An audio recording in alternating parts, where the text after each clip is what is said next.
interrupted the stream tonight. I understand. Y'all usually watch the music videos at this time, during this day, at this time of the month. But we decided we're going to interrupt. We got a special broadcast tonight. We're going to be streaming the documentary called The Bronx, the Home of Hip Hop. And I got a special guest in here tonight.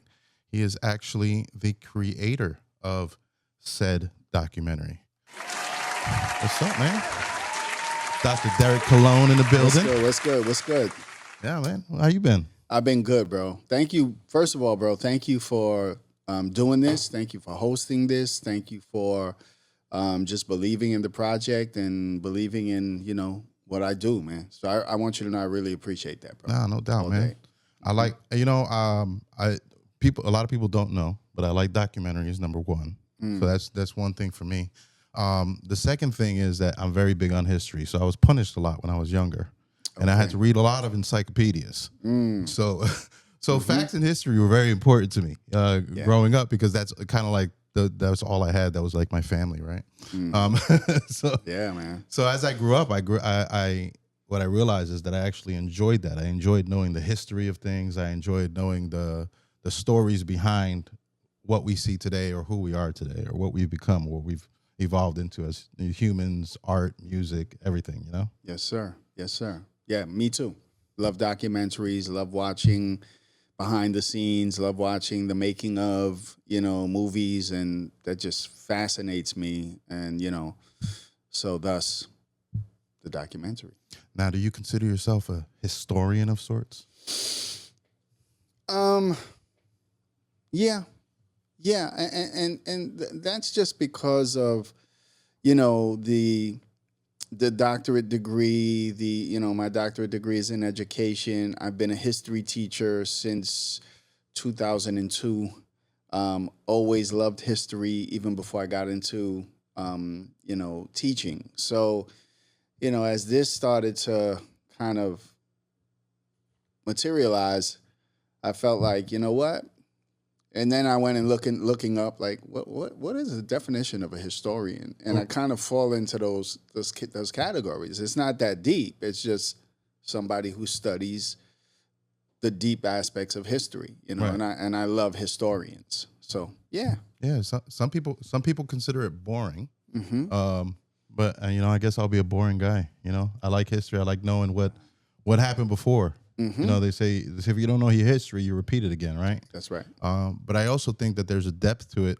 There's a discovery in it as well. There's certain gems in there that sometimes it's just like in life. We kind of forget the simple things along the way. That's right. I think it's the same with our history. Sometimes we forget that. And even in culture, we forget pieces of our identities, or pieces of what made us exactly who we were. That's it. Yeah, man. So tell me about this documentary. I know we did one before, right? Yeah. But this one's very specific to the Bronx. Right. So this came about, believe it or not, I was diagnosed with cancer 2023. Had the operation, it was a success. I was home, healing, couldn't go to work. And a friend of mine actually called me just to check up on me. And he said, what are you doing with your time? None. I'm just sitting here. He said, why don't you take the stuff that you've already done on your channel, like all these little videos about hip hop, why don't you take those and make a documentary? And I'm telling him, I don't know how to make a documentary.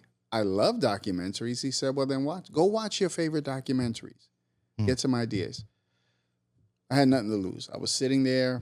I started doing that, started jotting down some thoughts. And every day I just sat with believe it or not, with an iPad Pro, set it up on a tripod, set up the shot, and just started talking. And then I found, video clips to substantiate what I was saying. And, I just kept doing it every day. And the next thing I know, it was this. And this is not, what we're going to watch tonight is not the original version. This is the re-edited version. I noticed that. Yeah, 2.0 on this one. Yeah, so this is the director's cut. This is something I wanted to really go back in and tighten it up, tighten up the edits, clean up the visuals.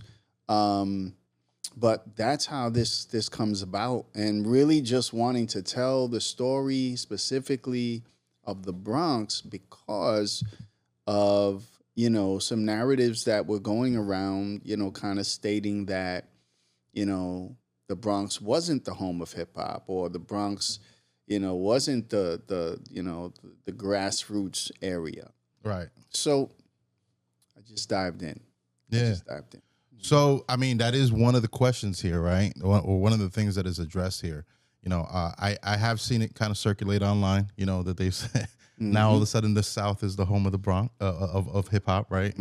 But the Bronx we've known for a very long time. The mixture of that time, the blend of not just the culture, but the people, the political and community aspects. It was a hodgepodge of things that created what became today as hip hop. Absolutely. The culture itself. Yeah. Now we're not talking about like rap music or anything like that. Right. We're talking about the culture of hip hop as a whole. And you know, people will say that. So what do you say to people who say the Bronx is not the home of hip hop?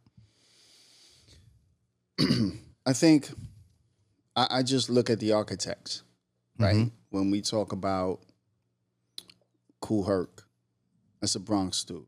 When we talk about Flash, that's a Bronx dude. When we talk about Bambaataa, that's a Bronx dude. When we talk about the original B-Boys, the Breakers, these are Bronx guys, right? So nobody was really doing that in any other. Now, this doesn't mean they weren't playing music. It's not, because I think they conflate the two, and you know, that's not what we're talking about. We're talking about a specific way that the music was played. This comes out of the Bronx, you know, and Bronx guys will say it's Bronx culture. It's Bronx culture. Bronx culture. Yeah. Straight shot. Shout out E-Man Drums in the building as well. Just popped in. Pop. Good to be here. Joining us. Shout out Incredible Hulk 777 on the chat, by the way. But yeah, so this film addresses some of that, right? Yeah. Now there were people traveling from some of the argument is that people were traveling, families were traveling from the South into the Bronx and migrating. There was a lot of different cultures that migrate to New York and the Bronx and those areas, right? Facts. So, you know, so there's something to be said about there was influences obviously that went into the Bronx that created these traditions, sounds, and things like that.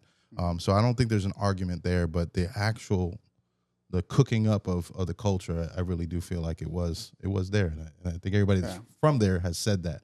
Now, mind you, I'm not old enough to say it definitively, but I'm just saying the people that I know that were there, that's what they say. You know, absolutely. So today we're gonna do something cool. We're gonna watch segments of your documentary. Now, guys, if you want to watch this in total without any interruption, you got you can see the actual YouTube right there, right over the Bronx Lockup logo there. You can go there and watch it uninterrupted at any point in time. But we're gonna watch it in sections, and we're gonna talk about each section as we play it. Yes, sir. Sound good? Word. You Let's down, do it. man? What's up with you, man? Good, man. You know, busy. What's up with you, brother? Yeah. We out here, bro. Gang shit. All right. So we're gonna watch this first part here. Let me pull this up. Hold on, because I have this in a certain way. All right. We're gonna start this first part, guys. We're gonna play it. We're even gonna full screen it for you. We're gonna watch this section, and once we get to the end of that section, we'll pop back in and have a conversation. Enjoy.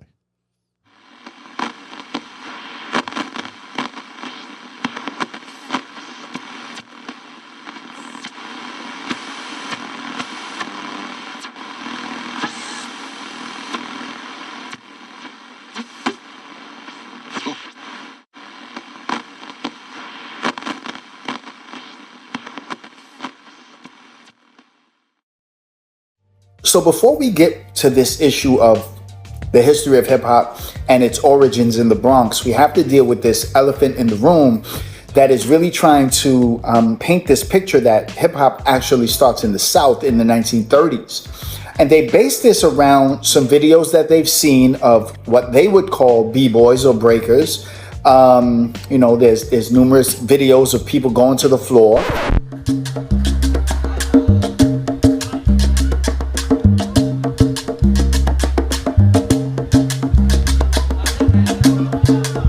We already had a large community with us.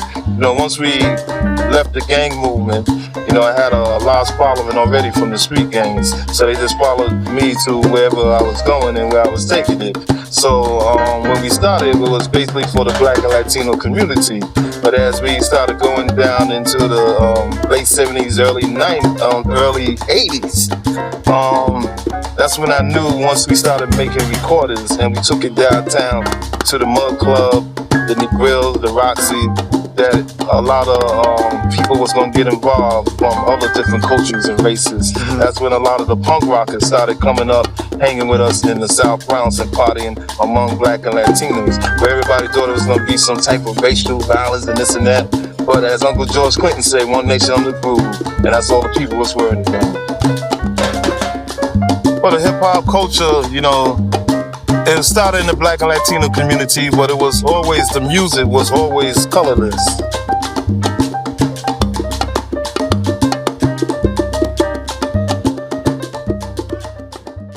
But also the argument comes out of an idea that since many of the pioneers have Southern roots, the Carolinas mainly, and even some have come from the Carolinas to move to the Bronx, namely, Disco King Mario and others, they want to make this claim that because of those Southern roots, they brought hip hop with them from the South. That it's not a Bronx thing, it's a Southern thing. Why do you feel that the Bronx is the home of hip hop?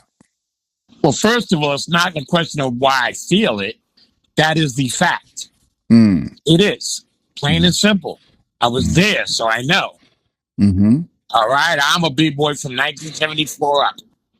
Okay, the end of 74 figure. Beginning of 75, my first year of high school. And I was going to Cool Herc parties, sneaking around, got plenty of beatings. I was already my baby spade era, So I know for a fact it started in the Bronx. So now, I traveled to other boroughs and I had family from down south. I can tell you, if you ask people who were from the South, who had relatives up here and visited, they will tell you the same thing. Okay? They will tell you the same thing. Because, the South, they were considered, we used to use the term Bamas and things like that. They wore skips. They really didn't start getting into all the Nikes and everything else until the video era started. And they were seeing the styles that were in New York. Absolutely. Okay. Absolutely. And of course, people who were merchants started getting those styles like Nike sneakers and all that other stuff and started opening stores in the South that sold that apparel. And so now you started seeing people from down South who were wearing a lot of the apparel that you saw up north. But so back in those days, that wasn't the case. So when you hear people say, we'll jump around, but when you hear people say, because we're here, that many of the pioneers were from the South, so therefore, what pioneers? Like they'll mention Mario, Mario was the only one, and he came and adopted Bronx culture.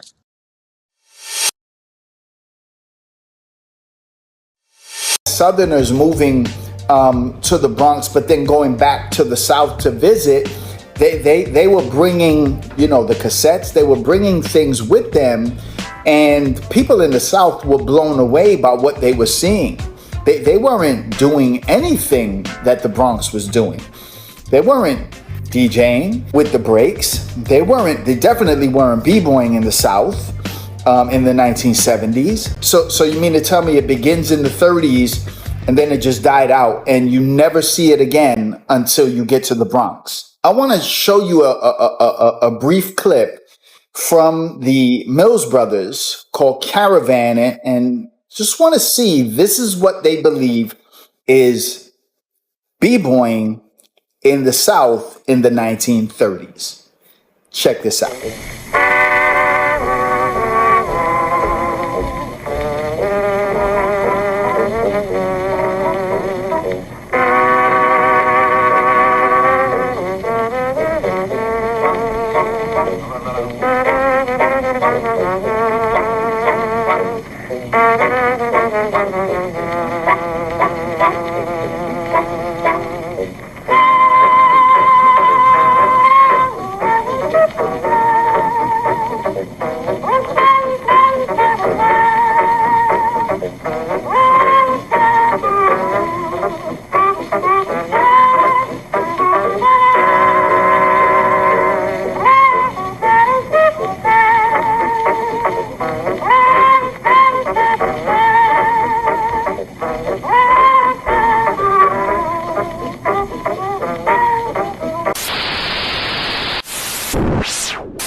Now let's look at some of the MCs or the rhyming that happens in the South and see, does it come from the Bronx or does it come from the South? Check this out. Well, it's over and over.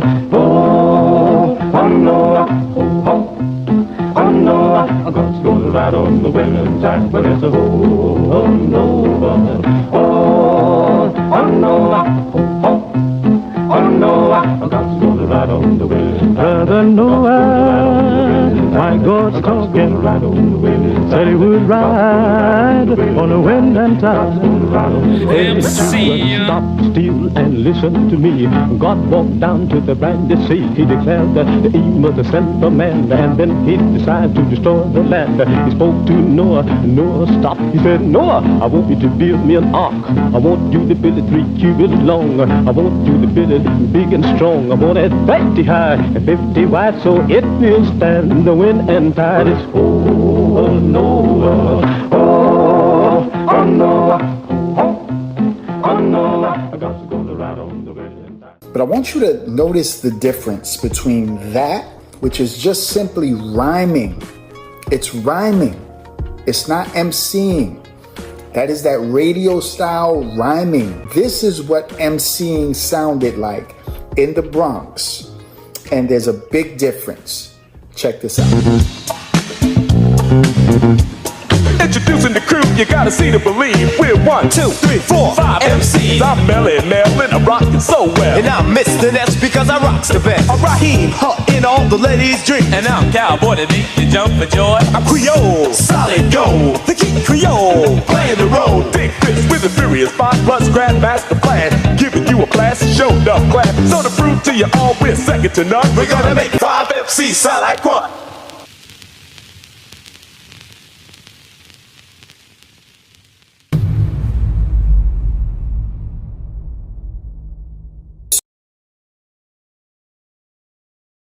Okay, hold on. Let's get us back. So I want to talk a little bit about that section there, right?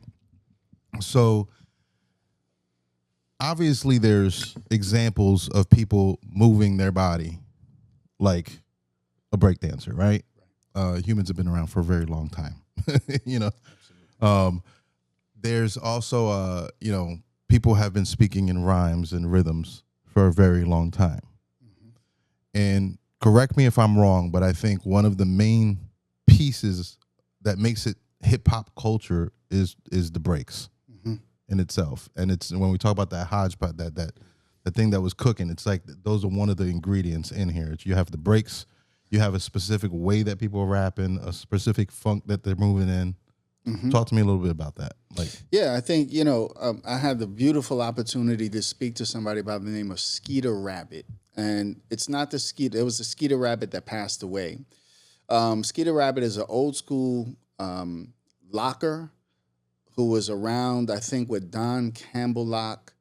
And we spoke on the phone about this very issue. And Skeeter said, when I told him, hey, what do you make of, like, it seems like they're doing the same moves. They want to say, and he's like, no. He said, look, and this is an elderly gentleman. He might be in his 70s. And he said, there's a big difference between the moves and the movement.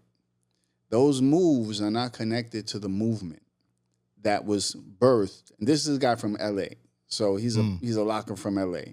So this movement was birthed in the Bronx. They're separated by time and space. Right. Though we see examples of what looks like a breaking move. Yeah, he looks like he was doing baby swipes.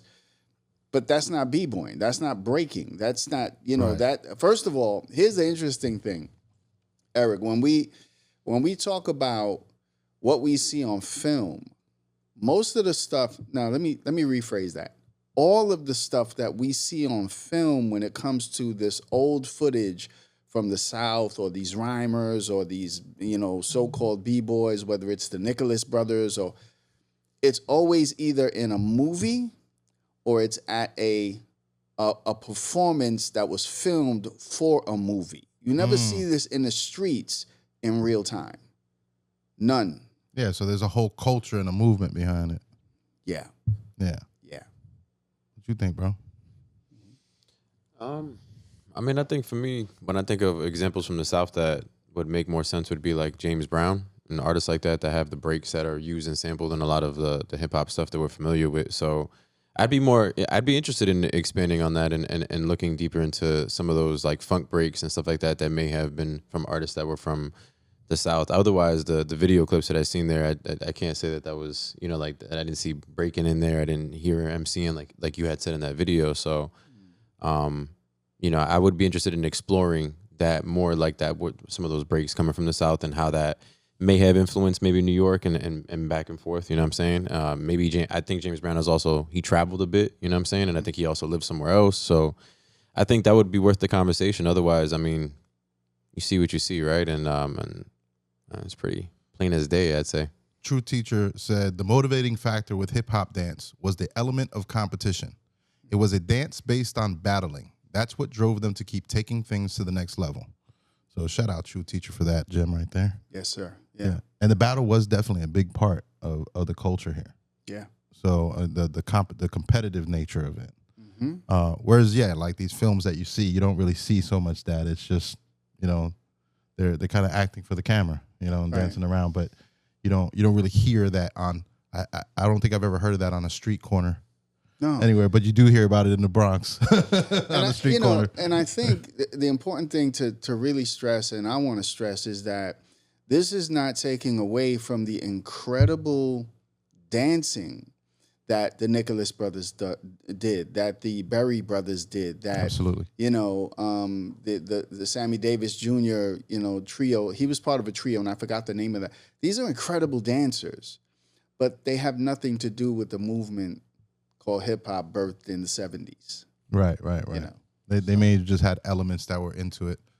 I have a question. Have you looked into is it capoeira? I don't know if I'm saying that right, with Brazilian, obviously, because the martial art that they have out there, because obviously there are moves that you see in breaking that are pretty much the same move. You know what I mean? I'm not a breaker, so I don't have the foundations. I am part of TBB TBG, but as a producer, you know what I mean? So I don't know if that's something you've ever do you have any kind of insight on that or? Yeah, capoeira, right? So capoeira, right. And so there are some b-boys that feel like that could have been an influence because you see, the movement, they're battling. It's kind of this is during times where they were sending messages to each other by way of dance, but the b-boys that I've talked to really say we didn't know anything about capoeira. We didn't know what it was. We didn't see it. We weren't influenced by it. And then there's some that say no, there's a connection there. So I don't know. That's interesting. That's dope. It is interesting. I just think that like there's only so many ways a human body can move, and if humans have been around for hundreds of thousands of years, you're always gonna find, instances that there's been similarities of movement or similarities of dances and things like that. Especially in New York City, when you got a lot of diaspora, you know what I mean, or people from different places bringing those cultures there on top of that. So absolutely. I think that's viable. You know what I mean? I think that's something that's possible. True Teacher says you can see the acrobatic dancing on the floor all over the world. Yeah, you can. You can. There you go. You see that throughout history. So it doesn't make it hip hop though, right? So I think that's his point. Shout out also Carhartt, got essential hip hop history. And True Teacher said capoeira, as a matter of fact, Ian, he said capoeira is a whole different ballgame. It was fighting, masked, and dance, but they weren't challenging each other to come up with original moves. Word. Yeah, it's a good point. And B-boys did have that. They had to come up with new moves and new routines and things like that, to kind of win the battle, Absolutely. So that makes sense. So this next section that we have here, the gangs of the Bronx, right? So we're going to talk about the gang culture and how that contributed to what the overall culture of hip hop, the things that kind of spilled into it, right? Absolutely. All right, so let's go into that here. As we segue into now, let's continue the origin story and let's talk about the gangs.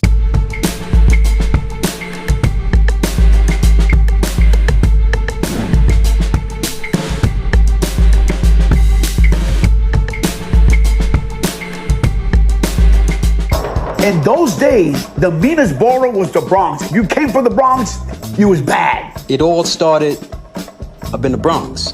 In the Bronx, it was a deep-rooted gang culture. Okay, they lived it.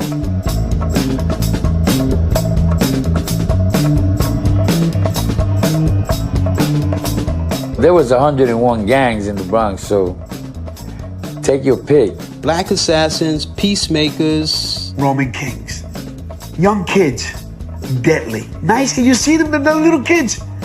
You look at them, I'm gonna shoot you. The turbans, the javelins, reapers. 7 immortals, turbans, ex-veterans from Vietnam. These guys didn't have guns, they had rifles. Bachelors, they were big. One of the biggest gangs in the Bronx, Black Spades. Black Spades had a division in every area that had a police department. Black Spades, you could count them because when they came, they blackened like the whole street. We had nothing but respect for them because they earned their respect.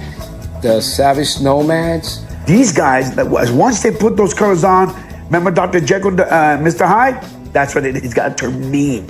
Savage Skulls. Savage Skulls was one of the most respected gangs that walked the streets.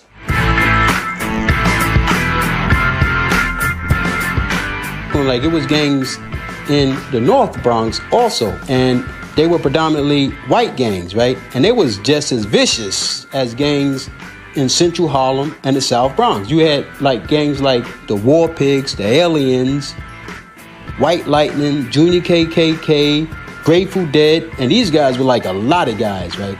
Famous Golden Guineas. Well, the Golden Guineas, I would have to say, they were the baddest white boys on the block. They weren't taking no crap from nobody as far as they were concerned, and we had to give them their respect. Like 181st, 182nd, and that was like the cutoff right there. Yo, dude, if we went up to like Fordham Road, it was on. We had guns, but we didn't have guns like they had guns. But these guys had transportation, they have the weaponry, and they have the balls. The Golden Guineas, now they had a reputation for cutting 2 G's into your face so that you know that you ran into the Golden Guineas. So we're talking about the gang culture in the Bronx. Now, it's alleged that in the 1970s, blacks and Puerto Ricans, blacks and Latinos did not get along. In fact, it's alleged that the Puerto Ricans hated the blacks. And so you saw the little quote that I put up, which clearly states Puerto Ricans, primarily in the gangs, didn't like black people. In fact, they wore swastikas.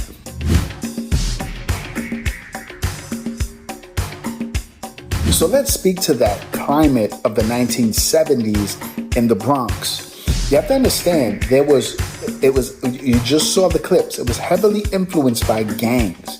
And so you just could not travel to different neighborhoods. But within these street families, within these gangs, there were gangs that had both blacks and Puerto Ricans within the gangs. Let's speak briefly to the issue with the swastikas. What was the swastika? And were the Puerto Ricans the only ones wearing the swastika? The answer to that question is absolutely not. The swastika was worn by the Puerto Ricans, the blacks, the white gangs. It was a menacing symbol. That's it. It's part of gang culture. It was not the Puerto Ricans were wearing it because they were racist and they had a white agenda against black gangs. That is foolish. When you talk to gang members from the 1970s, outlaws, they will tell you the meaning of the swastika. It was a menacing symbol. It was reserved for those who were considered the enforcers of the gang. They were known as the Gestapos. They were the ones that would enforce punishment. So they wore the Gestapo symbol. But you had black spades that had the Gestapos and the swastika symbols, and you had white gangs that had it. So it was not a racial issue in the Bronx like that in the 70s. Now, listen, were there people, both Puerto Rican, black and white, who just didn't like each other? It was really the older generation that kind of had this, you stay away from them, you stay away from them. The younger generation of the 1970s were rocking together. And New York City is probably the only place that you really saw that kind of unity. You didn't see that around the country. Okay, so when we talk about the Bronx in the 1970s and the gang culture, you have to understand what you're talking about, because it's out of the gang culture now that we have those cultural elements. And so this is important to really understand that within those families, you had DJs, you had B-boys, and you had MCs. And it comes out of the gang culture of the 1970s.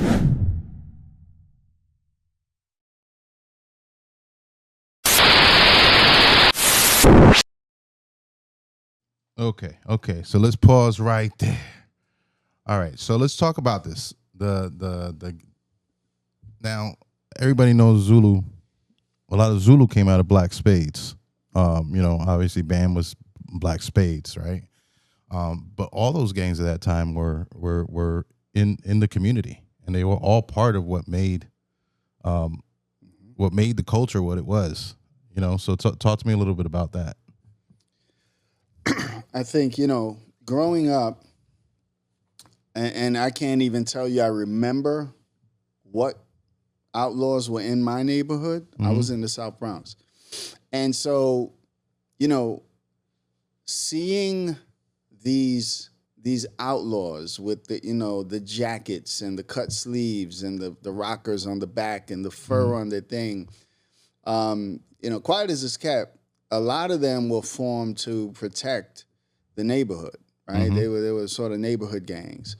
But it's out of the gang culture that hip hop culture emerges. Because now somebody would say, well, how could you say that? Because you see people like, again, Bambaataa. You see the Black Spades. You see Bambaataa was also part of the Nomads, right? So Disco King Mario, Black Spades. Cool DJ D and Tyrone the Mixologist, Black Spades. Seven Immortals. There was some, so within these street families, you always had, whether that was an aerosol writer, a breaker, a DJ, and then later on the MC. So it's within that fabric of that particular. That was a subculture within the subculture. Yeah. Now, I want to talk a little bit about the connection. A little bit about the connection of the movie The Warriors. Because a lot of people don't realize that The Warriors, obviously it's a fictional movie, but it's based off of during that time frame and those gangs and the truces. And so the story of Black Benji and Yellow Benji, and a lot of people can attribute that what happened at that time to be a catalyst to what birthed the parties. Absolutely. Yeah. Would you say that's accurate? Yeah. So some of the people that we saw, one of them is Lloyd Murphy. Mm-hmm. So Lloyd Murphy he's kind of in charge right now of rescreening the Rebel Kings. And that's the clip that we saw, the Rebel Kings. And so people that, 71 is this meeting. Cornell dies in 71. They have this meeting to bring peace. Did it bring peace to all the gangs in the city? No, it didn't. It didn't stop gang warfare. I still saw gang warfare in 75. But what it did was, for the first time, it allowed gangs to walk in certain neighborhoods with their colors, right? And this is what the Ghetto Brothers bring to the table. This is the first time they start throwing jams, and they're a band, right? So they're like a Latin funk band. Later on, they would kind of change their style, but they're playing in these communities, and they're inviting the Spades and the all the different gangs are coming out. That doesn't mean there wasn't some fighting, right? Yeah, it doesn't mean that they were like cool, but they for that moment they chill out for a bit. Yeah, for the parties. And so many believe that would be the catalyst to kind of set the flame for what would happen a few years later. Bambaataa is seeing this. Bambaataa is part of this. He's part of that thing. So like when you look at the meeting, you can see Disco King Mario is in the meeting. He's right next to Bam Bam. That's the guy we saw with the colors on. Mm-hmm. And so we talked about the swastika, and I want to let our brother speak to that because he said he has some insight. But when we see that, we see that the black spades are there. Now, what some people might not know is that what happens is there's the accusation is that the people who killed Benji were maybe all three. There was accusations. It was the Black Spades, it was the Mongols, or it was the Seven Immortals, right? And so I'm not sure if they were all there at the same time. And again, that sister could speak to that. But what happens at that meeting is really pivotal, especially when we're talking about the swastika, because on the back of the warlord of the Black Spades, he's the supreme warlord, Bam Bam. He has on the Black Liberation flag, he has on a swastika, and he has a Puerto Rican patch on his right arm. This is 1971. He would have had those things on his colors before that meeting. So this just lends to this whole idea that we were at odds with each other, right? But I know you got some things you want to share. Oh yeah, I mean, there's a bit of things that I want to share on that because I can speak to it directly as a friend of Madrina, right? First Lady of the Savage Skulls. I know that I've spoken with her about specifically the swastika thing, and she made very clear, and you could see it in the pictures, that there were black members also in the organization, and that that was pretty much explained it in the video. You know, the enforcers would wear it. It was meant to be menacing, right? It was meant to obviously invoke some sort of like triggered feelings, right, in people. But you know, aside from being personal friends with her, I was also blessed to. I'm a Young Lord as well, so I'm part of the Young Lords organization, which started in Chicago, actually in the '60s, and it started off as a gang. It started off as a street organization. As well as the Latin Kings and a lot of other organizations that started in that time frame in the same area for the same reasons, to protect themselves. And obviously they became politicized, and that made its way to New York. And so I'm blessed to have elders also from the Young Lords Party, which was the New York chapter of the Young Lords organization. And so a lot of the unity that you speak on was happening in Chicago prior to that with the Rainbow Coalition, with Fred Hampton uniting the Black, the Puerto Rican, and the poor white community. And it made its way out to New York. So like with elders like Cleo Silvers, Edith Morales, Denise Oliver, you see that camaraderie there. You see that collaboration, and the fact that they were Young Lords / Black Panthers. Cleo Silvers was a Young Lord / Black Panther. She was literally a member of both organizations. And in my conversations with her, you know, rest in power to her. She passed away a few months ago. You know, she would speak on how when she was in these apartment buildings living in the Bronx, she would speak often on how you would hear Sadsa playing down the block or in the same building, in the same hallway, you would smell the rice and beans, and then you would hear Jamaican music and you would smell Jamaican food right in the same hallway. And she said that was her upbringing. That for her, she thinks about the Bronx, that's what she thinks of, right? And then she later becomes an organizer, Black Panther / Young Lord. And that community history, and you mentioned also that these gangs and these street organizations were actively involved in community work because they were protecting the community. Black Benji, Yellow Benji, that was a whole gang truce meant to unify, right? And that's how the break-in and all these other ways that they can battle it out without actually getting physical with each other came into play. But I think a lot of the times, often the community aspect does get kind of downplayed, and people often forget about the Young Lords and the Black Panthers, even the Brown Berets and Chicano organizations in Chicago, and a lot of that influence having, collaborating with one another. So, and Fred Hampton even made its way out there, and people from New York went out to Chicago. So I think that's definitely downplayed, but you definitely touch on it there. So, I mean, I can go on for hours about that whole thing and the gang origins. I'm also a member of TBB TVG that also started off as a gang, and you look them up online and you have people that have their opinions from back in the day. They were just out there dealing drugs and blah, blah, blah and all that. So it's very misunderstood. So I'm glad that you speak to that because it's important that people understand it. I think people forget that this does come from the streets, Yeah. And I think the reason I spoke to that specifically was because of the accusation that, Puerto Rican gangs were rocking the swastika for this reason. Yeah. And I had to speak to that. Two teachers said the Puerto Ricans hated the blacks hated the Puerto Ricans hated the Puerto Ricans, the blacks hated the blacks, and if you was in the wrong gang, you was in trouble if you was on the wrong turf. That's right. Incredible Hulk said the Ghetto Brothers started peace jams, and then Africa Bambaataa started doing the same years later. Interesting. Yeah, and I do think that it's important that you talk about the gangs. I think more than that, what you just said, I think that just that time frame and the things that happened with that meeting and how it spurred the parties. Remember, we've had this conversation before where when we're talking about the origins of hip hop culture, if we're talking about the Bronx, the Thea that cooked food for the people to eat during a party, she's part of that. Come on. Yeah. You see what I'm saying?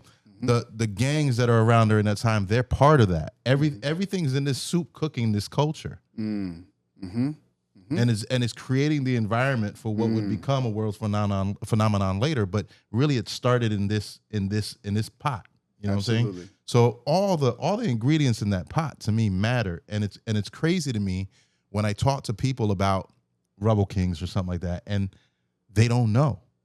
Like it's not even in their purview. Like they're like, oh, so hip hop had something to do with that had something to do with why hip hop started, and they're people my age.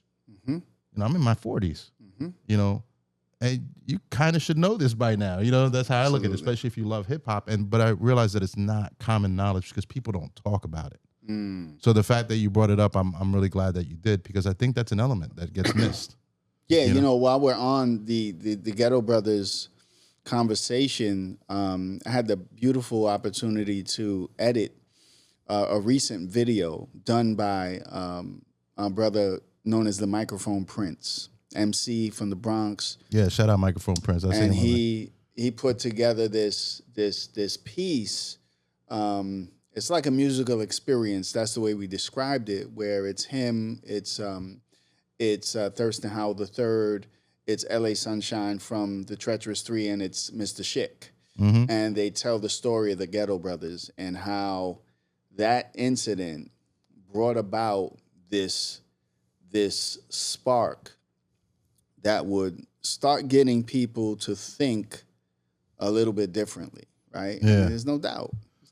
Shout out Mr. Schick too. I actually got to hang out with him when we're doing the Paramount documentary with Charlie Chase. Okay. And them. Yeah. And I got to actually, really hear his story and realize that he really there's a whole story behind there that people don't realize. Like the dude was homeless. But he went out there and did Spanish rap, and it was like he's one of the first, the first ones to do to actually do that. And it was dope to just know that these brothers are still alive. We can get the story today. Yeah.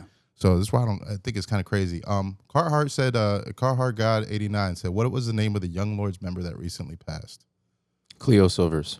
Cleo Silvers. Cleo Deborah Silvers. Rest in power, Cleo Silvers. Rest in power. So So we got now this next part, right? The DJs.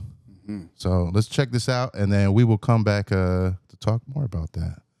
Hold on, let me see here. Let's get it right. Every DJ claims to be that DJ that begins hip hop, that begins to play the breaks. And yet, everybody seems to be on the attack of Herc, of Flash, of Bambaataa. Where does this begin? And in my research, in hearing the stories and watching the interviews, it seems to all point to one person, and that is Kool Herc. So turntable 1 would be in channel 1. The speaker would go instead of the mic, it's a speaker going in there now on a jack.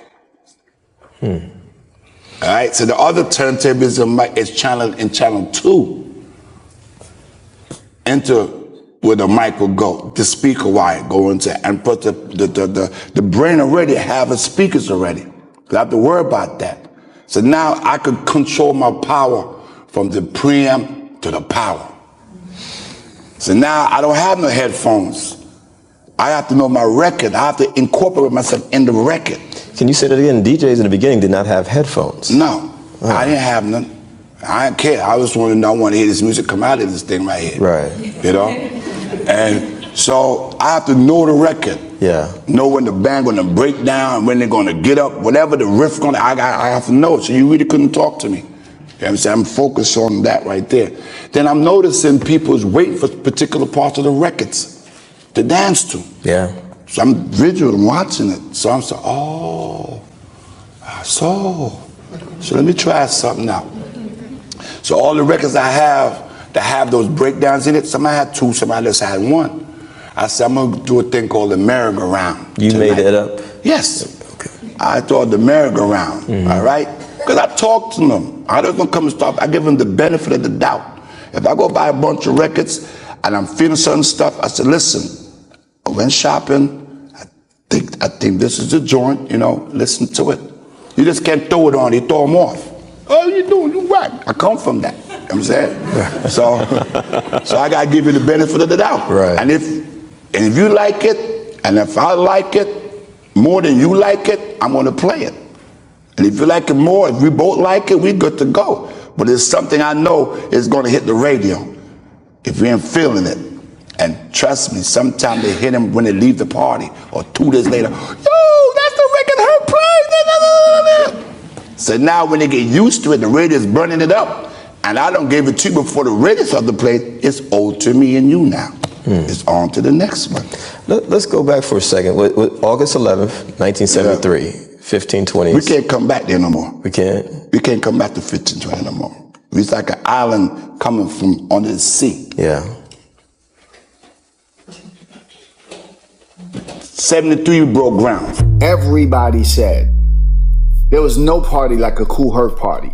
So let's get right into it, my brother. The first question I want to ask you, and I want the people to know, because overwhelmingly, when I interview MCs, especially MCs from the first 10 or so years of this art form, they always talk about you being an inspiration, and people like Hollywood, Coca Rock, maybe Love Buzz Starsky. Those are names that are thrown around very often. But you being credited as one of the very first MCs, if not the first MC, who was your inspiration? Who did you see do this and you said, I want to do that?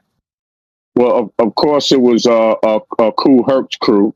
And in that crew, it was Kool Herc, it was Coke Rock. I didn't know Teresa knew that Coke wasn't a DJ, like he just talked on the mic.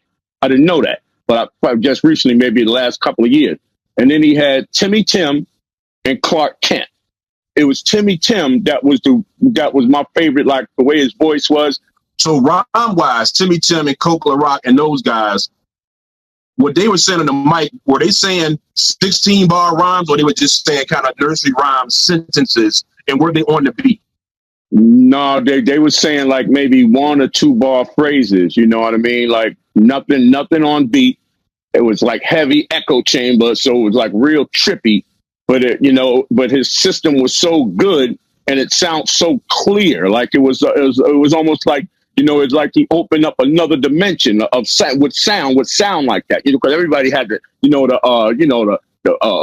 turntable or record player, what even the turn, it was a record player at home, and you listen to music. We all listen to music, but nobody never, before Kool Herc, nobody never had, a powerful sound system, like, thumping bass, like he originated all that.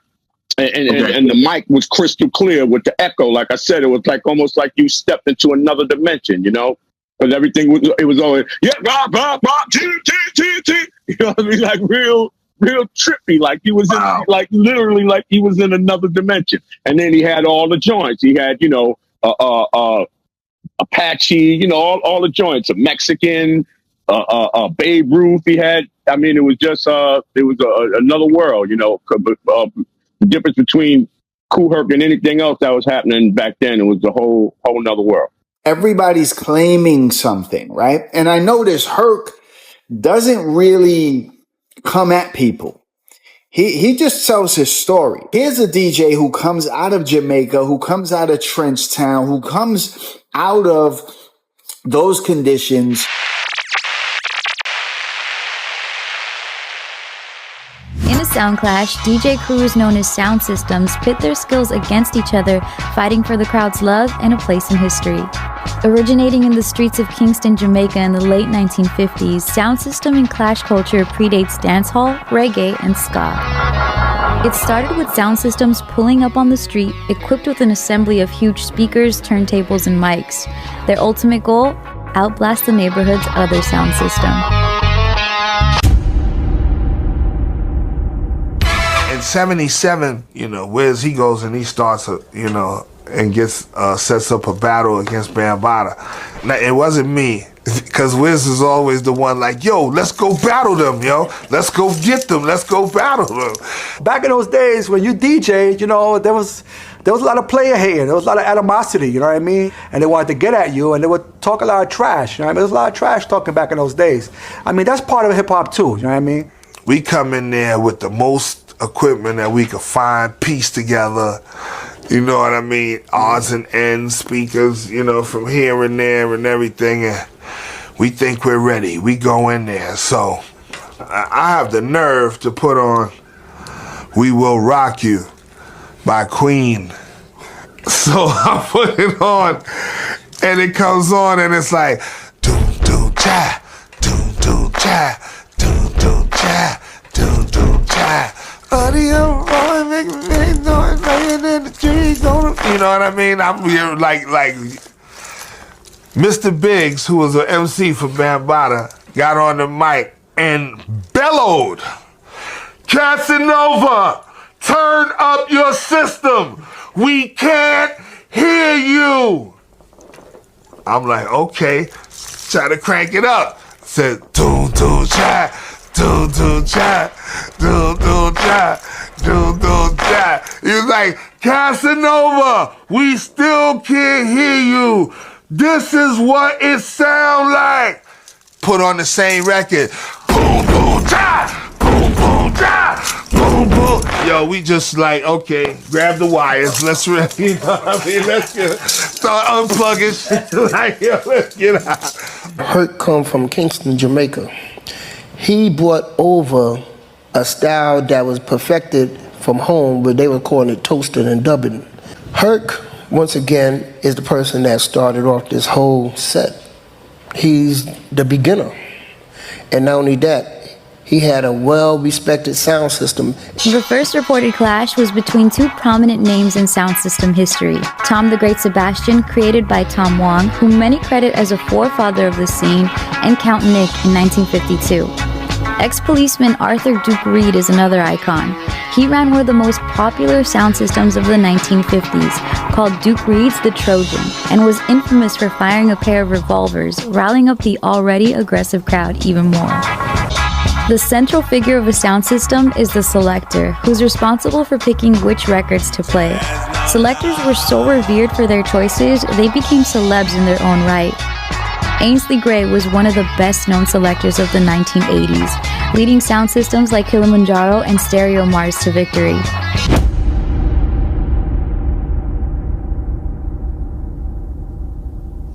Jamaica's influence spread, with a vibrant sound clash scene developing in the UK starting in the 1960s as Jamaicans emigrated to the area, culture in hand.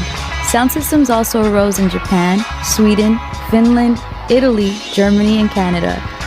And in the early 1970s, the architect of New York hip-hop, DJ Kool Herc, was so influenced by the sound clash culture of his native Jamaica that he brought sound systems to his parties in the Bronx. And then comes up with the merry-go-round. Herc was one of the first DJs in the Bronx to borrow a technique from Manhattan's downtown discotheques. The use of 2 turntables. This meant DJs could play music without interruption, mixing from the end of one record straight into the beginning of another. But unlike other DJs, Herc didn't play disco music. Instead, he specialized in the kind of hard-edged funk music that others ignored. Yeah, I remember going to the Herc parties, and that started in the community room, and it grew so big that we couldn't fit in the community room anymore. And music was it was slamming. I was trying to think about what would be, I guess, synonymous with a Kool Herc party. It would have to be James Brown. Clap your hands, stomp your feet. It wasn't a Kool Herc party without. Have a very party in. Exactly.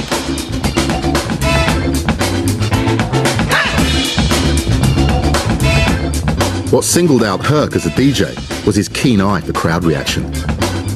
He noticed that the energy on the dance floor hit a peak during the instrumental breaks in the records, the point when the singing stops and the music carries on. From this simple observation, Herc came up with an idea that would become the basis of hip-hop. One night, I'm waiting for the record to play out. I said, I wonder if I put that to myself. I said, if they're waiting for this particular break and I have a couple more records that's got the same breakup in it, I wonder how would it be if I put them all together. And I told them, I said, I'm going to try something new tonight. I'm going to call it a merry-go-round. Herc's merry-go-round meant that instead of playing whole records, he would play just the instrumental breaks, mixing between them to create a continuous dance rhythm. I started out with James Brown, clap your hand, stomp your feet. That part right there, when the break, boom, I had to come in with bongo rock.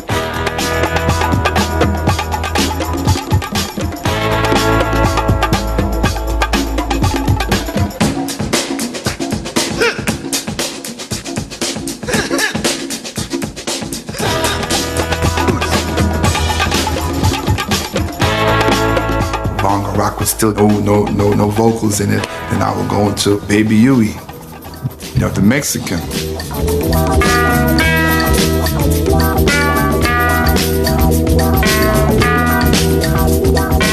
And it was like, whoa, I think we got some hit, because people was like, oh, whoa, everybody was like, yeah, I'm feeling this, oh, yeah,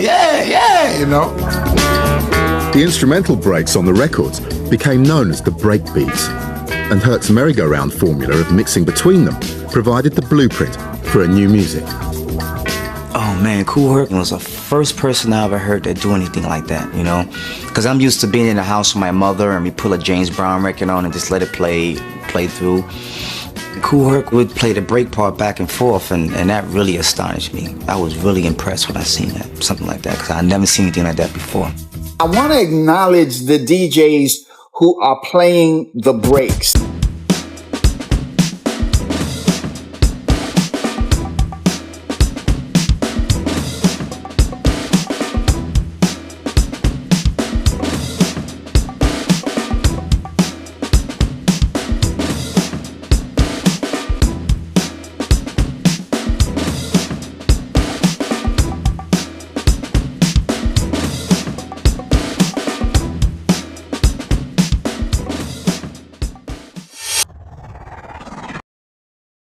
All right, let's pause for a second.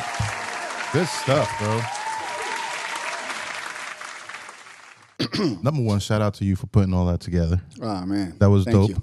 We had Carhartt said merry-go-round changed the world. Incredible Hulk says excellent documentary, fully approve. True Teacher says the song that won the first sound clash was Mambo No. 5 by Perez Prado.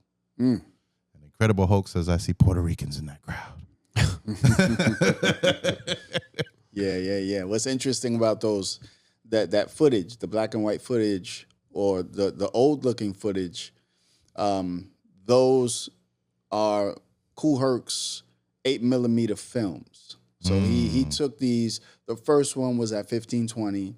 We don't know where the other two were from, but in one of them, they're not at the same place. So he has these 3 pieces of footage that he filmed on an 8mm. We're still trying to find out where that full footage is. Some people say they have an idea, but he's never brought it out. But in one of those parties, you saw it. You saw Puerto Ricans walking through the crowd. Yeah. Yeah, it's like, okay. Yeah. So Well, I guess we were there. I think somebody hashtagged that at one point. Right. Yeah. But I feel like the breaks are really that. And I feel like even in modern hip hop, as hip hop evolved, E-Man, we take samples now, but samples are really that. It was the DJs were the first samplers. They sampled the beat and kept looping it. Right. So a little different. I don't think it's obviously the way and the tools that we use might be a little different, but it's really the same, and we're taking something that's already been, you listen, I think there was a part in your documentary, I don't know if it's the same one, but I think there was a part where you also go into like the Latin breaks and a lot of how like salsa and other kind of music that was influencing and the different breaks and the different styles, different places that we're coming from. It's all sampling at the end of the day. So, I'm a drummer. So for me, that's all ear candy at the end of the day. I really enjoy that. That's why I brought up James Brown earlier, because I know how influential those breaks have been. So it's just really dope that you put that footage together the way you put it together. Salute to you. It's definitely much needed information that needs to be out there. So really, really dope. I do got a question for you. So have you ever heard of the Last Poets? Yeah. And with like Felipe Luciano, when I was like speaking of the Young Lords. So I've read up that, they had a bit of an influence perhaps maybe on some of the MCing, the early MCing, especially more of the conscious stuff, because obviously their content is conscious. So I don't know if, maybe this is not the segment for it, but I don't know if you had any thoughts on that. Yeah, what's interesting is that, speaking of Coke LaRock, they did an interview with Coke LaRock, and he was talking about his influences. And they said, who influenced you to start doing what you did? Talking on the mic with your little cadences, and he said it was when I was a DJ, everybody would put on a record and they would play like Martin Luther King, I Have a Dream speech over it. When I DJ'd, I would take an instrumental and I was playing Hibaro from Felipe Luciano. And so he said that was my influence. Was the poem that he does called Hibaro. Yeah. Very powerful one too. Yes. He's done it live. I think he got like a live rendition on it recorded, so that he did like live on was it Def Poetry Jam? Yeah. What he did? Yeah. Absolutely. Hell yeah. Appreciate that little tidbit. Dope. Dope. Yeah. And for people that don't know, like, the DJ for like I'm an MC, by trade before I started doing broadcast stuff, right? And one of the things I always gave credit to was the DJ was the foundation of this.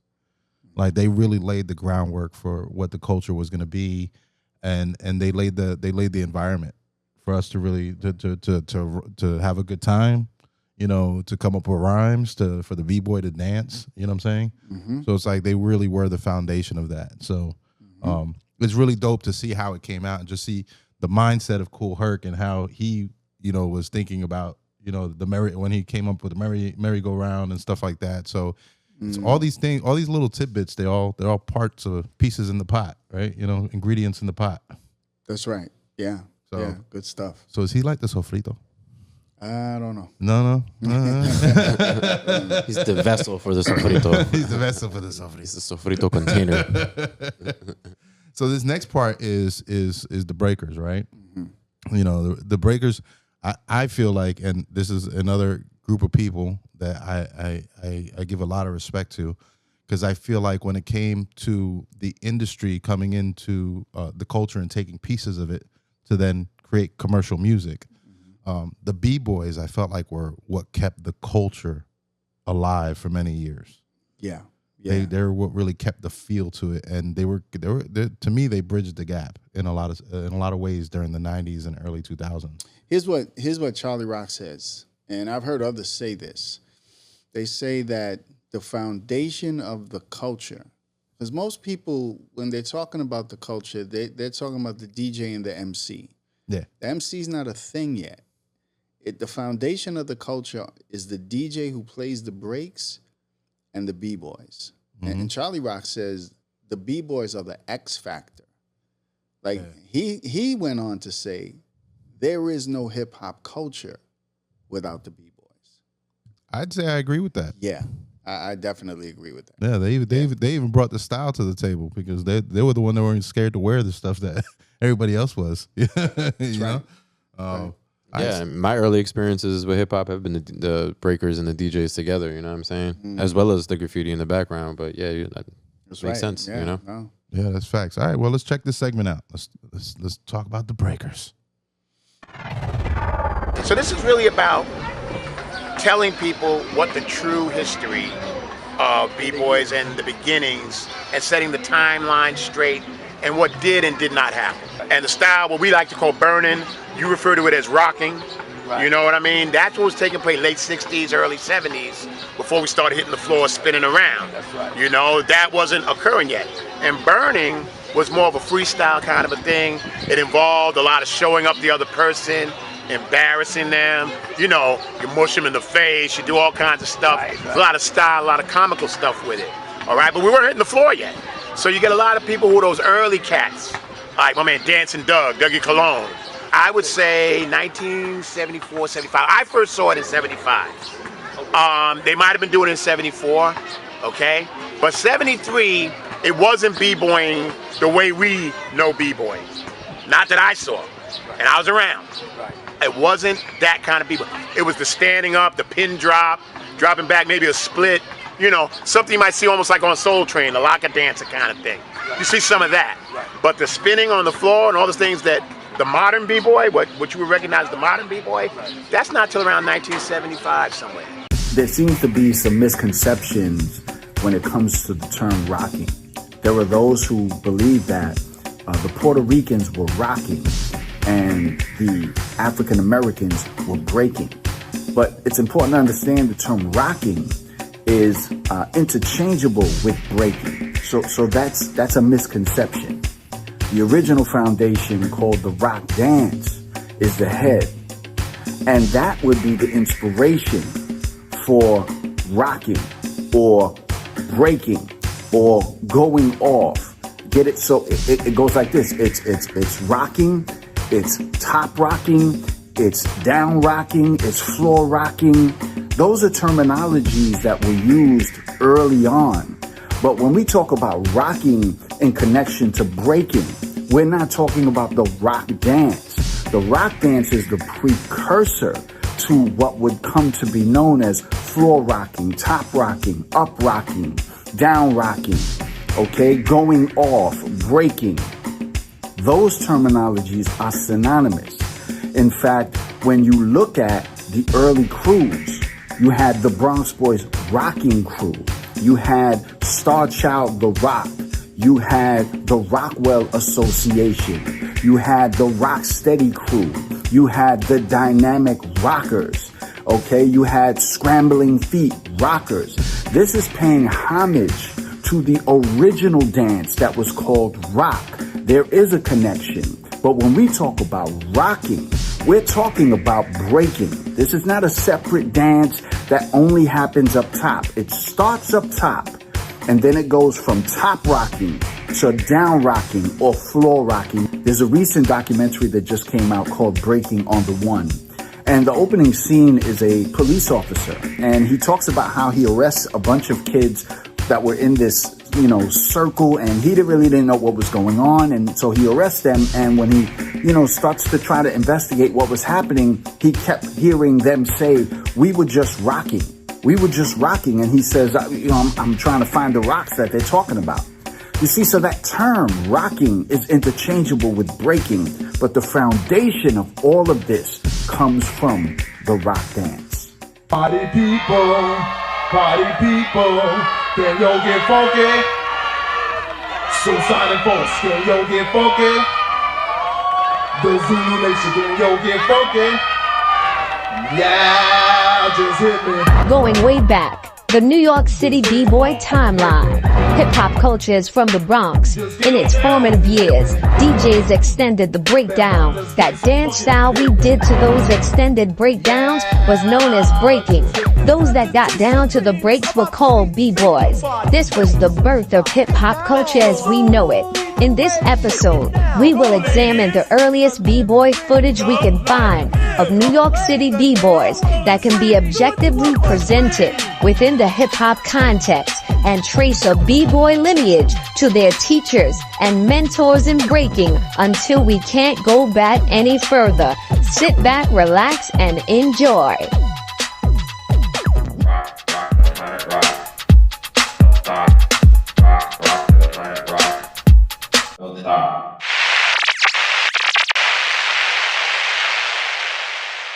And at this anniversary, man, I gotta give props to my man Crazy Legs, because Crazy Legs, when hip hop had died, the Puerto Rican brothers from the melting pot, remember, we all together, that kept hip hop alive, man, with the breakdance. And I never forget when my man Jack Palin said there's a new revolution, a new culture start, believe it or not, and that was breakdancing. Yeah. And Crazy Legs, man, big up to you and much success for keeping the art form real.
I'd like to say thank you for coming out to the 15th anniversary, which the original name was the B-Boy Masters Pro-Am.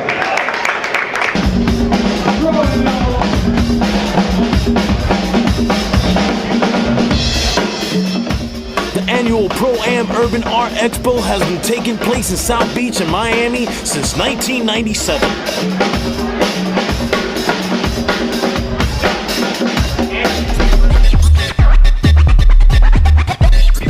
Legs, DJ Trails, Zulu Gremlin, Kenny Swift from the Rocksteady crew, and a whole lot of other soldiers and founding members of the hip-hop culture here in South Florida.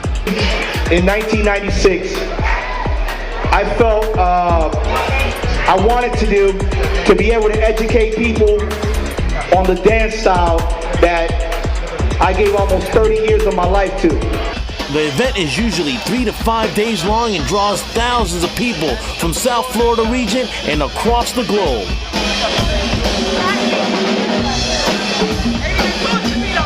Some participants come from Europe, Asia, Latin America, and the Caribbeans.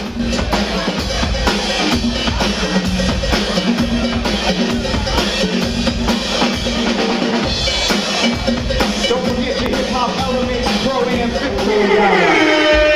What's up, everybody? I'm Asia One. I'm the founder of the B-Boy Summit with my partners Easy Rock and J Love. The B-Boy Summit is hosted every year by Eternal Two Creations, Rocksteady Crew, and Universal Zulu Nation. The B-Boy Summit started about 3 years ago, and it was for the dancers within hip-hop culture, the B-Boys and the B-Girls, to get together under one roof and to express their ideas about hip-hop dance, to talk about how it started, and to talk about where it's going to the next level. We defined terminology within the dance world, and we displayed our skills of dance. And throughout the years, the B-Boy Summit has encompassed the graffiti artists, the DJs, the MCs, to make it an entire hip-hop family. We all come together every year just in support of the culture. It's a free event, not for profit, and we all get together and express our views and our ideas. It's important to have different pioneers come to the summit who have set the pace and had an integral part in the foundation of hip-hop culture. Some of them are Crazy Legs, Ken Swift, Doze, Prince Whippoorwhip, Curtis Blow, DJ Utaka, Donald D, Charlie Chase, and many others have donated their time and energy into coming to the summit because they're down for the culture and they want to see it progress.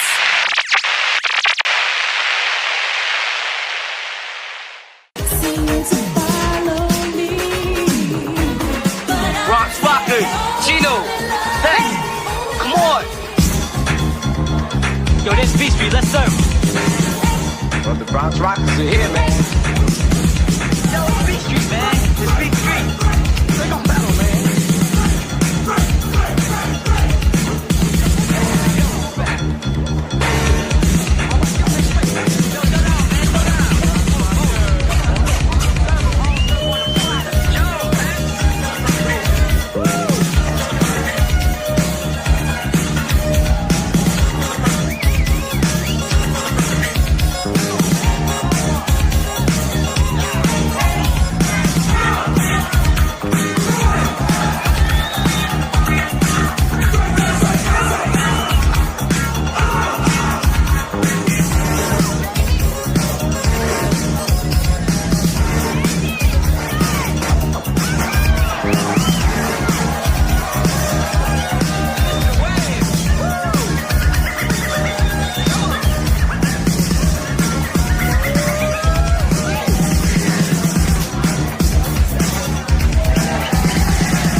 Living up the L, wanna rock so well. Sending all the black girls to the hotel. Say A-T, ha, A-T, ha, A-T, ha, A-T, ha, A-T, ha.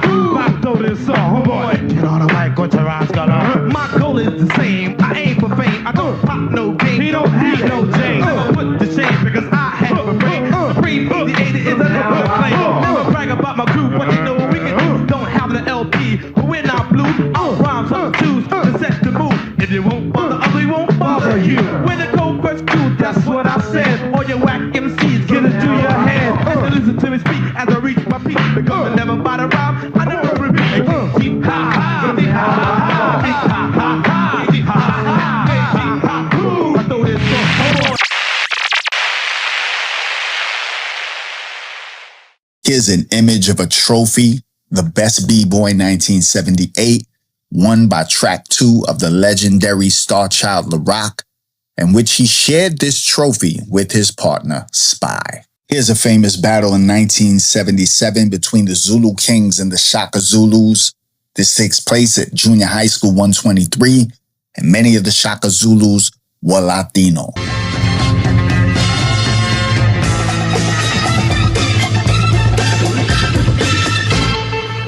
Entry was $5. We used to open the doors at 10 p.m. and it got crowded very, very quickly. We didn't really have the name for it in the beginning and called it whatever. The Shore Shock Party Crew presents or the Corporation presents. Each week it was different because we didn't really take it that seriously. It was more about the party and having loads of fun. In the end, I named it Wheels of Steel at Negril, and Wheels of Steel is what it stayed. Negril started in October of 1981 and finished in March of 1982. It ended because there were too many people coming to the club and the fire department closed it down. Ruza Blue.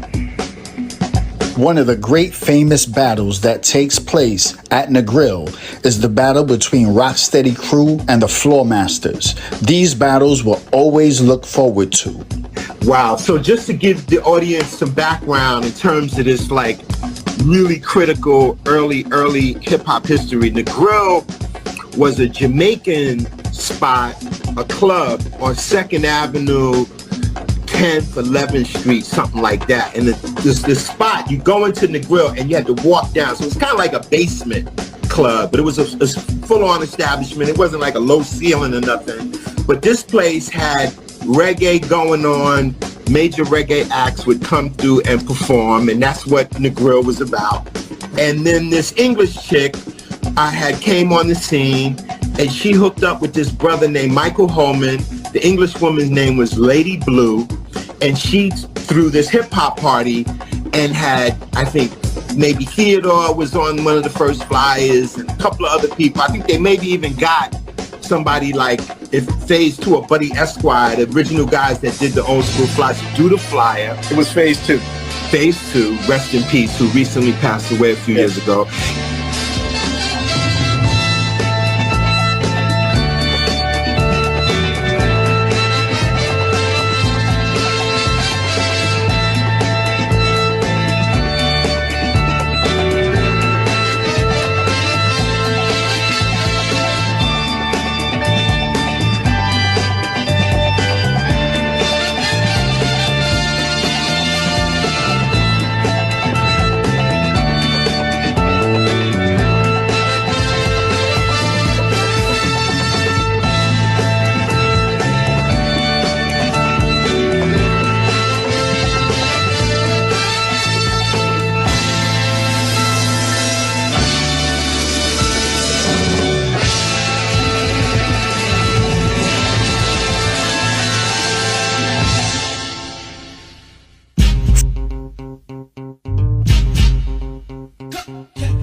Was covered by National Geographic. It was came out in the front page of Metro section in the New York Times.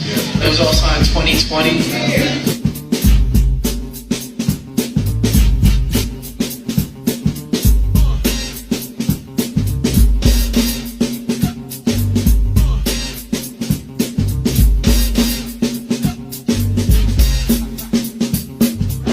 showed it on Channel 7, ABC News. I just remember seeing legs on the news, and I was like, oh, dip, you know, like that's legs.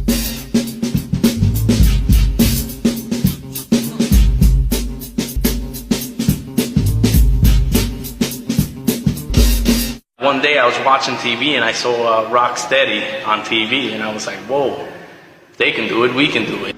The question is, who were the first B-boys? Look, I can only speak from my experience and my research. As far as I'm concerned, it's both blacks and Puerto Ricans. The first moves that I saw on my block on Echo Place in '75 are the following. It was first top rock, then it was helicopters, then it was basic footwork, and it was freezes. I saw both blacks and Puerto Ricans doing this. The timeline, let's talk about the burners. These are what's known as the hurt dancers. Now let me read this. People like Trixie, he begins in '71, ends in '75. People like Sasa, I do believe he was a burner breaker at the same time. People like Dancing Doug, people like the Twins, let me read this. They were burners and never really did foundational floor moves. This is by their own admission. Let's talk about the floor rockers. Late '74, '75. Let's talk about the foundational crews between '75 and '79. Check this out. First of all, you have TBB, 1975. Of course, we know they were first a graffiti crew in '74, and Batch changes them to a rocking crew in '75. Then we have the Zulu Kings, late '75, '76. And this is the breakdown of how that goes. First, you have the Zulu Masters, which I believe there are 5 of them. Then you have the original 11 Zulus. Then you have the Shaka Zulus and the Baby Zulus with Beaver and those guys. Next, you have Star Child LaRock, the CC Crew, the Rockwell Association. So many of these crews, let me read this, many of these crews had rocking in their names. This was to signify where the dance comes from. It comes from rock. So once again, there's no evidence that shows that blacks started first, and then when they stopped, Puerto Ricans took up the mantle. We don't have any evidence to suggest that. Puerto Ricans continued from what they were doing starting in '75. Let's talk about the styles. The Zulu King style, also known as the Moreno style. Let me make this a point of clarification. Moreno is not a derogatory term. It simply means black and brown.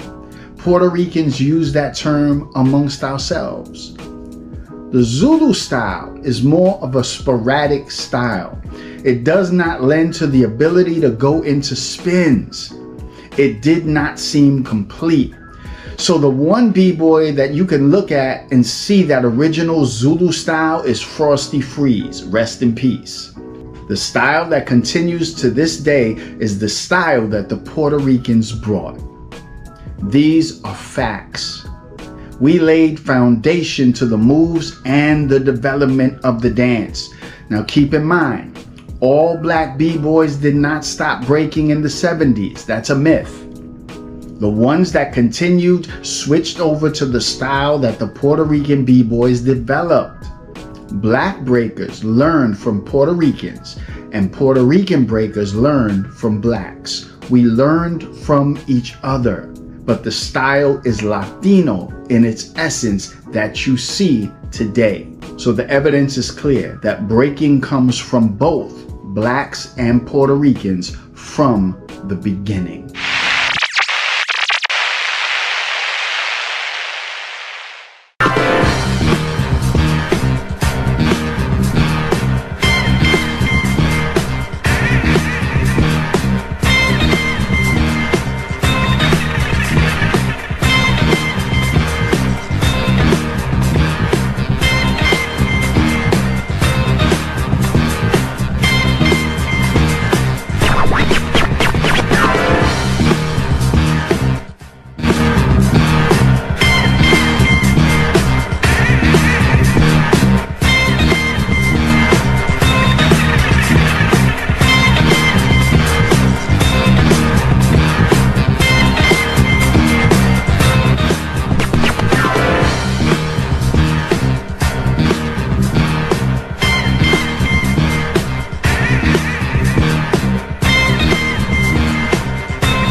When they would tell me stories about Spy, I would look in the sky and be like, trying to picture myself with it, trying to put myself there, you know, like in the gymnasium, in the church.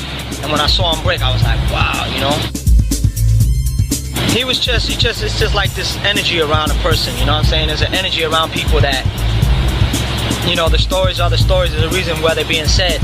There was an energy around him. He was mad clean and mad smooth. It was just like he didn't have to do anything really incredible. He did whatever he did, it looked sweet. Track 2 was like little ladies' man back then. You know, Track 2, at one point they said he was the best. JoJo and them used to be off the hook, for real. They used to be like traveling. They was like gypsies in a way, because they used to find out wherever they jamming at, go there, and whoever was dancing over there, they would knock them off, for real. Them boys were just so incredible. They were like stars coming out. These brothers would come out dressed, you know, not like bums like a b-boy was. Usually all bummy dressed. These guys would be dressed nice, but boom, they'd come out and they were like stars. Yo, there goes JoJo, there goes Spy, there goes Jimmy D. There goes all of this Track 2 right there with his big old track nameplate. Those are the brothers that made up the moves. All the moves that you see nowadays come from the root of those people.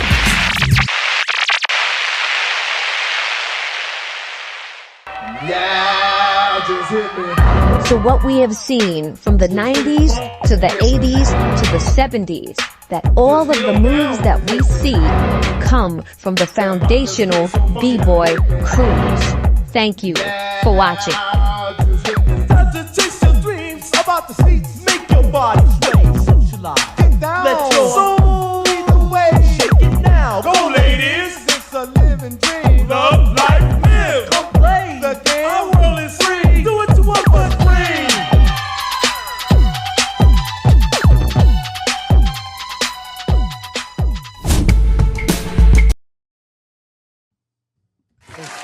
Okay. Cool. So let's talk about it. The Breakers, bro. That was a good one. That was a good segment right there. It's a long segment, but I needed it to be detailed.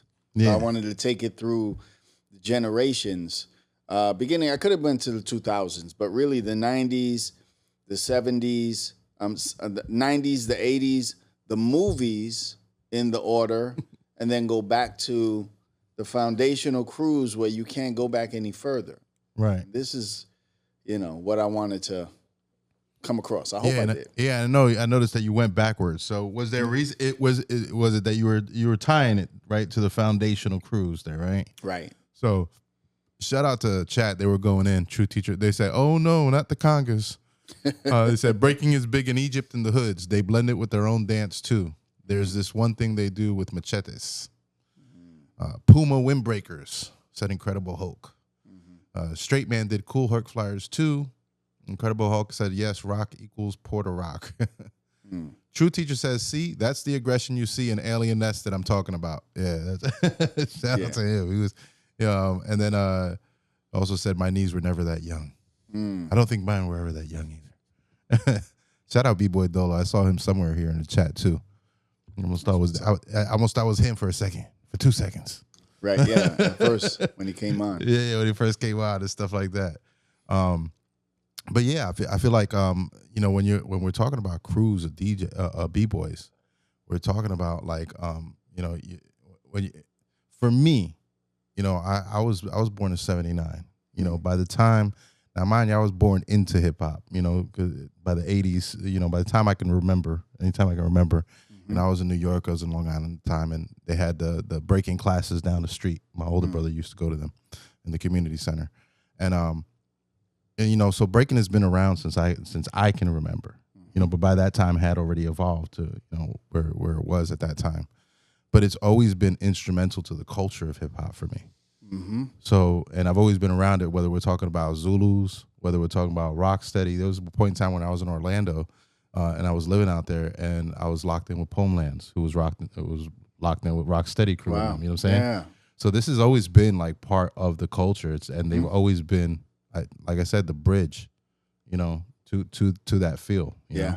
So, What you think, bro? You've been around B-boys a long time too, bro. Yeah, pretty much my whole life. Pretty much my whole life, you know what I'm saying? And it's really cool to see the Bronx Boys Rockin' Crew in there. You know, when I joined the Bronx Boys Rockin' Crew years ago, you know, I didn't quite actually know the history. You know Shout what I'm out saying? Abby. Shout out Abby and shout out also Batch. I saw you had Batch on there, so really cool to see the OGs. And then, yeah, I mean, it wasn't something that I learned about until I got more into actually in the actual organization itself. You know, now I'm the president of the Tampa chapter, so you know, sometimes I feel like, you know, because I'm not a breaker, you know what I mean? I'm a producer. I got brought in as a beat maker, producer, drummer, you know what I'm saying? So sometimes I feel like, damn, you know what I mean? Like, this is the history of it. But, you know, what I've learned is really important, man. And I appreciate you for putting that out there. It's much needed history for sure. So. Yeah, man. Thank you. Thank you. So the next segment is the MC. Yes. Right? Now, for all the, you know, I'm an MC. But I'm going to tell you right now, don't be salty, guys. The MCs came later, okay? They were not there in the beginning. The MCs definitely came later. About how much later did the MCs come? Late 76, 77. Yeah, right. So Flash introduces the quick mix theory in 75. And he's already got, like, cowboys around him, you know, the rapper Cowboy. Kind of just talking, doing little things. And then late 76 into 77 is when he forms Flash. Well, they might have been formed already in 76, but Flash and the 3 MCs. And then there was another crew with the Funky Four. So not the Funky Four plus one more. It was just the Funky Four. Okay. So Shyrock was with the Funky Four. And then Raheem was with the Funky Four. He left the Funky Four, went to the Furious Five to make the Furious Five, and then they brought in another person. I think they brought in 2 more, 4 plus 1. Yeah, they brought in 2 more people, and she would be the plus 1. Yeah, Funky Four plus 1. So yeah, you know, it's 70. There's some people that say 78. I saw it when I saw it in the Bronx. This was around late 76, 77. Yeah, that's when I first saw it. 76, 77. See that? Rappers came last, guys. All right, let's watch this segment here. The MC.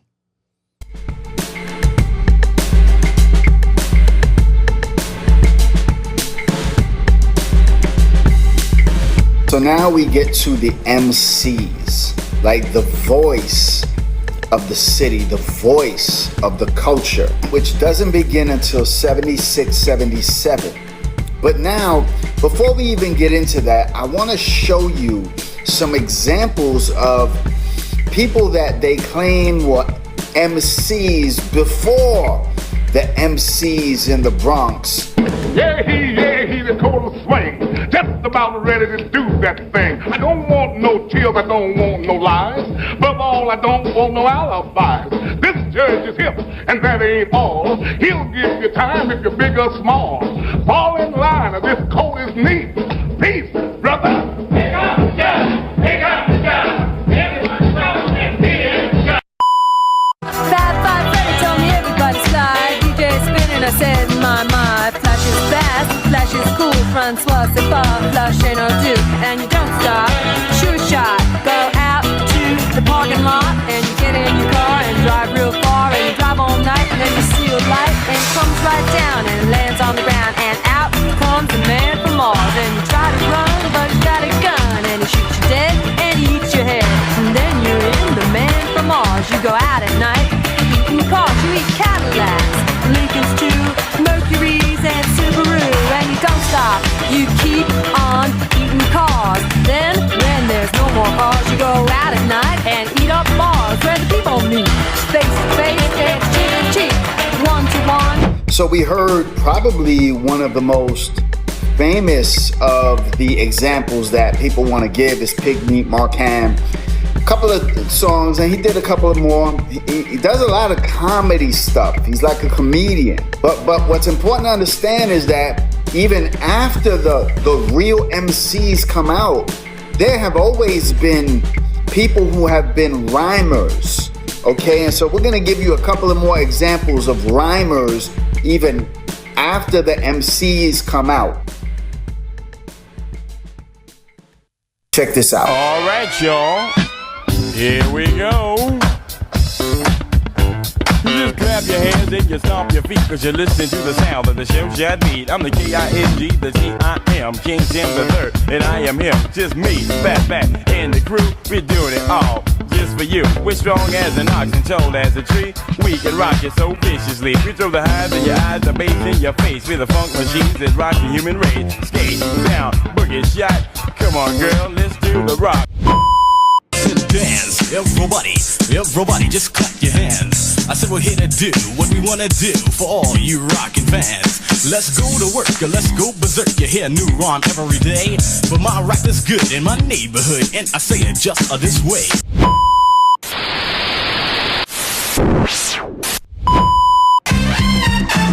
We don't care if your age is 10 or if you're a senior citizen, because we got a beat that just won't end. So you better get ready to rock, my friend. You see, we got some news that you can use, and offer that you can't refuse. We're giving up honey, and you got to come, because you're the one. Bell is potent, super high powered to make the other MCs feel devour. Taught all the MCs, the birds and the bees, but they still can't get no young lady. But I'm the legend in leather, the lord of the rhyme. If you can't see that, you must be blind. I always wear black and I always will, cause I'm dressing for your funeral. Party people got a brand new treat off a well-known tune we call Heartbeat. But we jazzed it up and we broke it down and came out with a brand new fucking sound. Now I came here to get this straight. Our heartbeat's not on a normal rate, cause when we get excited our adrenaline flows, and this is the way our heartbeat goes. A hop, skip and a jump, but not play no bump, but a bump, bump, bump, bump, bumpity bump. It's a brand new treat and it sounds so sweet. The rap and the music, our new heartbeat.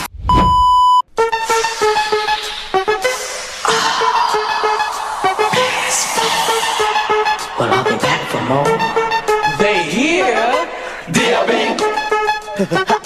Tito, Mike C. Hey girl, Peso, B.L.B. Rockin' it, yes he is rockin' it. Tito rockin' it, yes he is rockin' it. Mike C. Rockin' it, yes he is rockin' it. Peso rockin' it, yes he is rockin' it. We're all rockin' it, you should be rockin' it, rockin' it, rockin' it.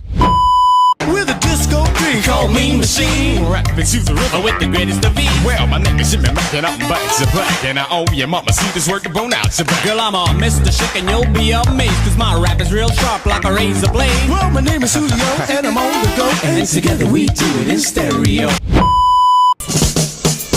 It's the joint. We're gonna prove to the world that we're for real. We're gonna prove to everybody we know the real deal. We got golden voices and hearts of steel, because the 5 MCs have got to be real. We wanna hear the party people yell Sugar Hill. So what's the deal? Sugar Hill. So what's the deal? Sugar Hill. Ooh.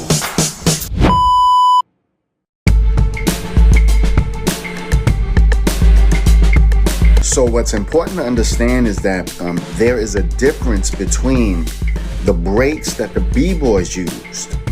Okay, this is Apache, this is Yellow Sunshine, this is the Mardi Gras, this is Just Begun, that the B-boys use that are much different than the breaks that the MCs used.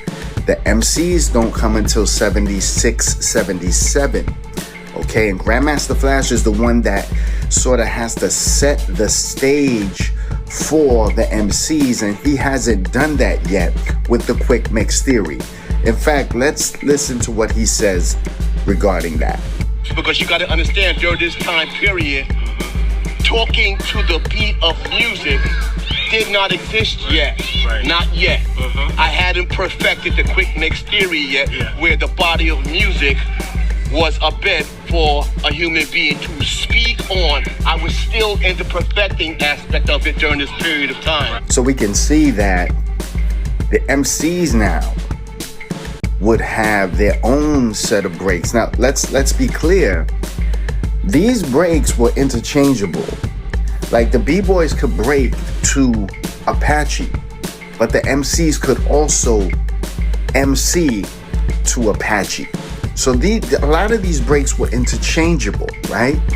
But there were certain breaks that the MCs used that the B-boys did not use, okay? But all of this, the collection, makes up the breaks that were used in hip-hop culture.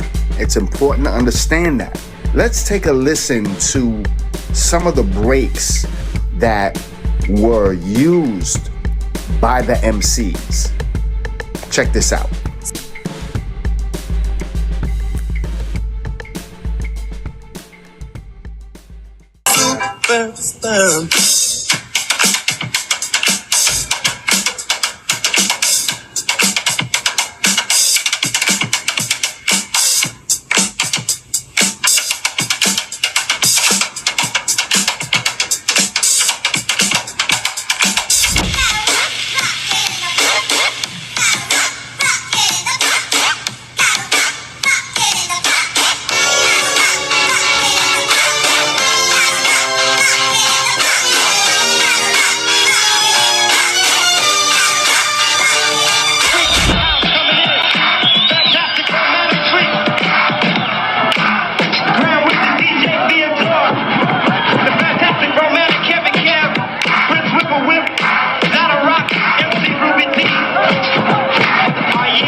When I was a young boy growing in Philly, I was sort of easy going. I was really a silly guy. Used to mess around. I was kind of a class clown. I hate to see you frown. Hate to see people down. Cause I like when fun flows like a faucet. But sometimes some guys mistake it for softness. But I ain't no silly sap sucker singing softy. When push come to shove, better back up off me.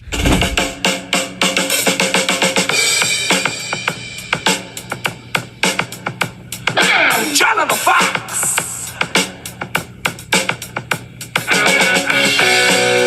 He called to Jimmy the Weed. He said, hey man, I know your name. I seen you cruising with a lowrider, hanging out down on First Street Lane.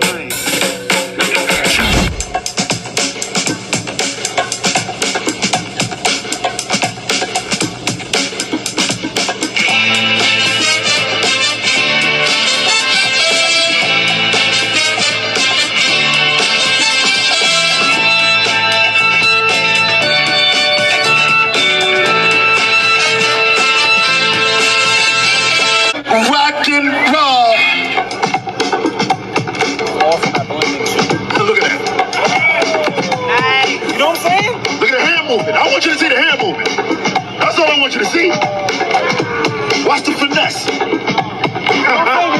Watch the finesse. Get that on camera, baby. Get that on camera. Watch the finesse, baby. That's all I want you to see. My boy got so much truth. That's the truth right there. Let's go. Let's go. Here we go. Come on.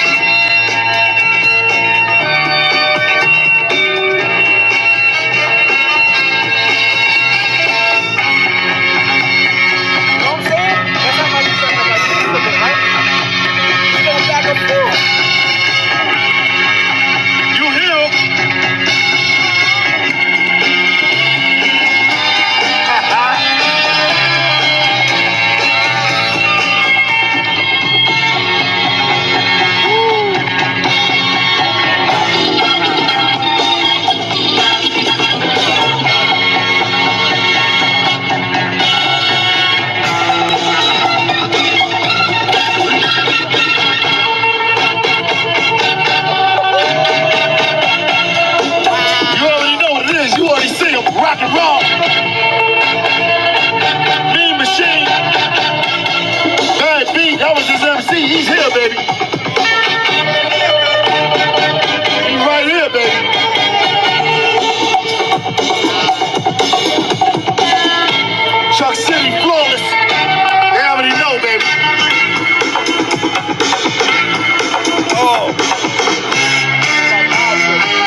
Caucasian, Japanese, Spanish, Indian, Negro, Vietnamese, MCs, disc jockeys to all the fly kids and the young ladies. Introducing the crew, you gotta see to believe. We're 1, 2, 3, 4, 5 MCs. I'm Melly Bell and I'm rocking so well. And I'm Mr. Ness because I rock the best. I'm Raheem in all the ladies' dreams. And I'm Cowboy to make you jump for joy. I'm Creole, solid gold, the King Creole, playing the role. Dig this with the Furious 5 plus Grandmaster Plan, giving you a blast and show enough class. So to prove to you all we're second to none, we're gonna make 5 MCs sound like one.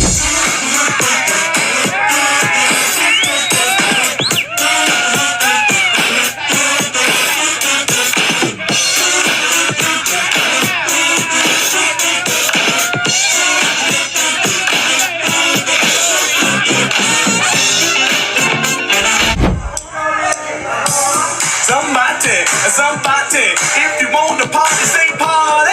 Party, party, party. Come on. Woo. Oh yeah. If you want to party, if that's a fact, somebody say, hey, you know that. Hey, you know that. We don't care if you're age 10 or if you're a senior citizen, cause we got a beat that just won't end. So you better get ready to rock, my friend. You see, we got some news that you can use, and offer that you can't refuse. We're giving up, honey, you got to come because you're the one. Hip hop is not black culture. Hip hop is Bronx culture.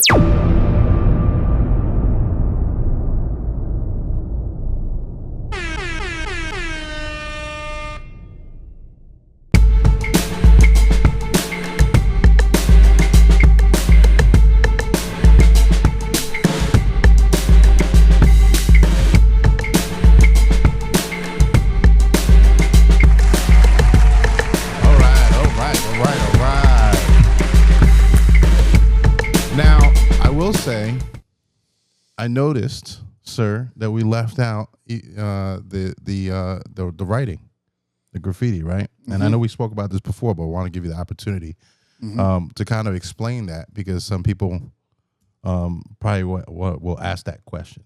Right. So the original version of the documentary, which is still up and it's attached actually in the description of this one, has that part. Yeah. But then as I started to think about it, and I always knew it, but I always attached it. And I know that there's there's a group of people that feel like graffiti wasn't part of hip hop culture because it predates hip hop by 10 years, right? So, right. And I understand that. There's even writers who say we weren't part of the culture. Well, understandably, because there's no and this is the logic. Well, there's no rap music when they're writing in 70, 71, 72. Yeah. So they're associated with that. Yeah, I remember Lady Pink mentioned that, on that Paramount documentary. She was like, I listen to rock, That's right. She mentioned it. Scene mentioned it. And so as I thought about the Bronx, the home of hip hop, even though the original was called Hip Hop is from the Bronx, I didn't think about it back then. But when I did this one, I said, you know what? Graffiti is not from the Bronx. Graffiti is from Manhattan. Graffiti starts in Washington Heights. So it doesn't start in the Bronx. Right. So that was one reason. Okay, I got it. Well, a shout out to you on this segment for the MCs. We had a few people chop it in here. True Teacher said, nobody, and I'm reading it exactly how he wrote it, nobody took that Blondie rap seriously. We thought that was the wackest thing ever. Her rhyme made no damn sense. Raps told the narrative and made sense. Credible Hulk said, I have all those records. Apparently he has quite the record collection.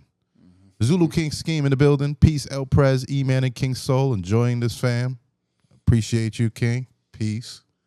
And Incredible Hulk says fire. I think he enjoyed the documentary. Everybody enjoyed the documentary. Yeah, appreciate it.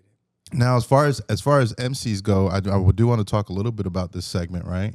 And again, I hate to hammer the thing home, but breaks really are the foundation for this all. Yeah, that's really what separates this. And what I found interesting in there, description of how the breaks were sometimes different from the breakers. We did like in the 90s, that was like one of the big things. It was like what we rap on is different than what they dance to, but sometimes they can dance to something that we rap on. Mm-hmm. You know what I'm saying? But you know, sometimes it was interchangeable, but they found different breaks, and this is where I think MCs rely more on like samples now than anything else, and loops. And it's kind of evolved to that, you know, from their side. But breakers are still breaking to the breaks. Like I hear those songs constantly. Yeah, and absolutely. Most of those things. What'd you feel about the documentary, bro? I thought it was dope. You know, there were some things in there that I learned myself, you know, and I'm a lifetime hip hop head, you know, but I wasn't born from that generation. Even though I have elders from that generation or OGs, there's always something that I can learn. So that was definitely the case with this. And I appreciate the breakdown and the separation between like the breakers, break beats, and then, you know, the beats that the MCs rhyme to, you know what I mean?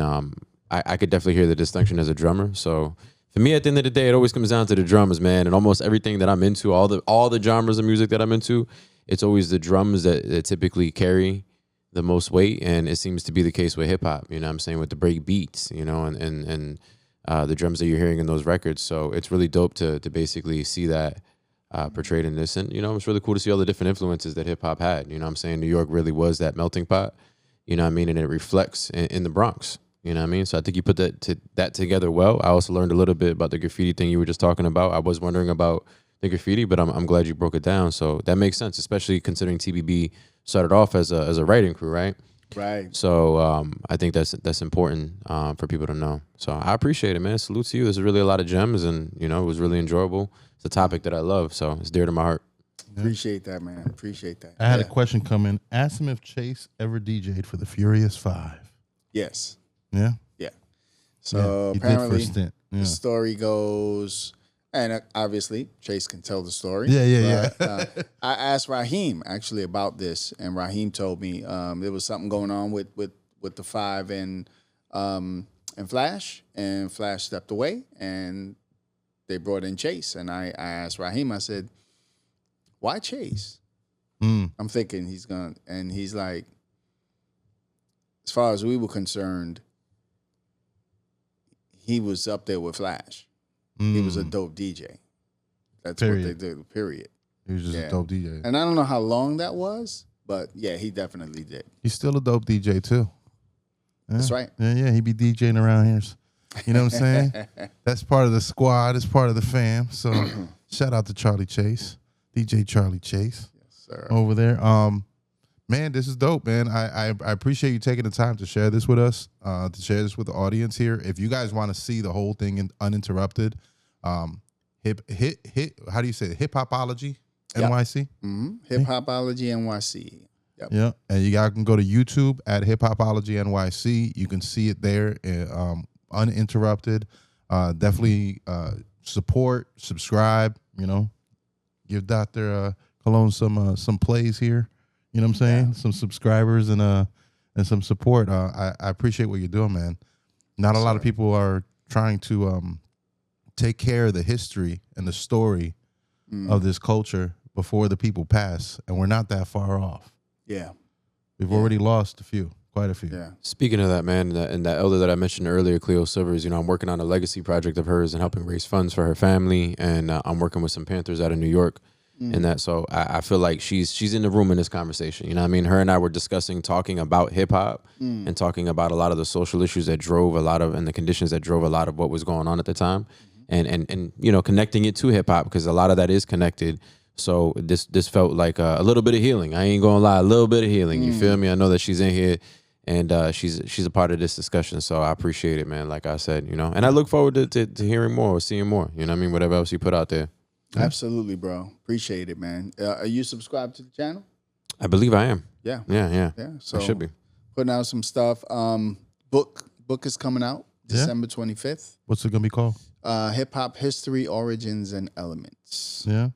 What are you gonna touch in the book? Anything different from here? Or are you gonna dig in deeper? Deep dive. Yeah. So this is gonna be what they would call a tome. To the culture. And so we haven't had one of those in a while. So when we think of like books that were considered like tomes, the first one was by Stephen Hagar. the hip hop book that he made. That was like the first one. And then we have Jeff Chang, who made his book, Can't Stop, Won't Stop. Yeah, I think I had that upstairs. So they haven't really, and then a lot of stuff that Martha Cooper makes, but those are more images. Stuff that Joe Conzo made was more images. But this one is going to be a deep dive with tackling all of the issues that have been coming up. And we are going from graffiti to all the elements and all of these questions. And so this is going to be a deep dive. This is going to be, I want to make it like a textbook. Actually, not necessarily to go to colleges, but I want to make it a juggernaut.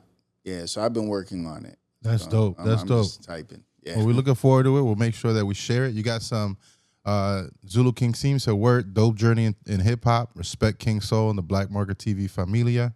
Yes, sir. Incredible Hulk said, excellent interview. Thank you, Black Market TV. B-Boy Dolo, Element 5. What up, Dolo? Oh, shit. He said, dope info in the documentary. Looking forward to watching the full version. Yeah, definitely go check it out over there, man. Yeah. So now I got to ask you one more question before we go. Because you're a hip-hop historian, right? How do you feel about the current state of the culture right now? How do you see it? Or do you at all? Yeah, man. I mean, you know, would I say hip hop is dead? I don't know. The elements are kind of fragmented. You know, everything is rap. You know, and really, true hip hop people, true hip hop heads, kind of keep those elements together. So, musically, I'm not seeing anything that, you know, makes me want to tune in. So I'm looking at it because of the journey I've been on. I'm looking at it all four elements. I'm looking at the total package. And again, there's people that are trying to keep that vibe alive. And those are the people that I kind of watch and see, you know, people like, you know, who are doing the TBB anniversaries. They're trying to keep that alive. You got B-Boy London in Yonkers, who's putting together Battle of the Boroughs. He's bringing that back out. The B-Boy Hall of Fame Awards. So there are factions that are still trying to keep the culture alive, but I don't know, man. I don't know where it is. I don't know where it stands. I just don't know. I feel that. I feel that. That's why I wanted to ask. I wanted to ask just so get your input on it, man. Yeah. And I think the information that not only myself, but other people, you got great historians. Let me shout out, you know, Sir Noran Rad, who's a great, out of Germany, does some dope interviews. Pluto 7 is part of TBB as well, the historian for TBB, does some, you know, a real, you know, somebody who really takes the time to dig deep into the culture. And that's where I'm at. And I think a lot of people have a problem. They've told me this, like, we don't like the fact that you dig. Like, why are you digging? Nobody cares about what's underneath the grass. And I'm like, but if we don't dig, we don't get the story.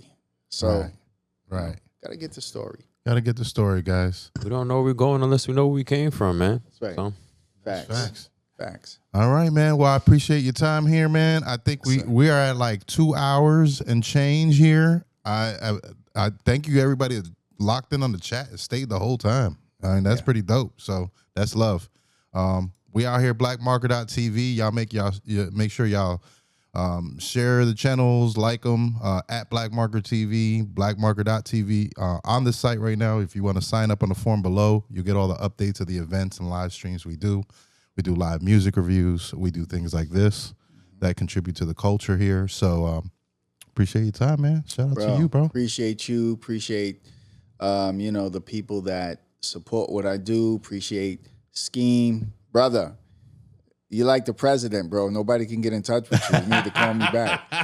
But appreciate Dolo. Appreciate Chase. Appreciate everybody, man. Appreciate, you know, people willing to listen. This was long, right? So I appreciate the people that stood.